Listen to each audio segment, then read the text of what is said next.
Inkonzo ejongene noluleko lwengqondo kweli iLifeline South Africa ithi unyuke kakhulu umthamo wokutsalelwa kwayo iminxeba ngabemi beli sukela iqalile lenkqubo yokumiswa ngxi kweentshukumo kweli. Lenkonzo yoluleko lwengqondo ithi ifumana iminxeba engamawaka amane ngelanga, nto leyo ibiqhele ukwenzeka ngeveki phambi kwezintshukumo.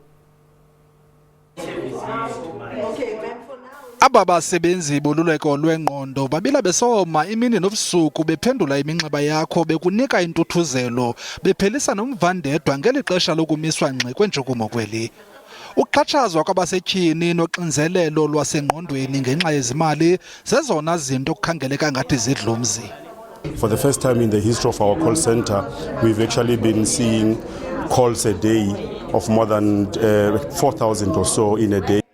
Nangona kunjalo bathi bazijule ijacu ukunceda wena. With this lockdown, it's even worse. It's huge.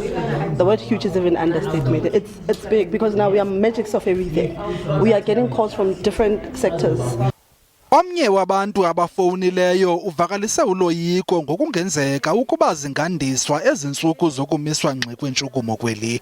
Ulabuhang Mokoshane nowenza inzipho uthi luyavakala ulwamvila lwale lockdown.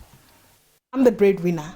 I need to pay the house, bond, water, electricity needs to be paid. I need to buy food. And then I've got a lot of family in the house to provide for.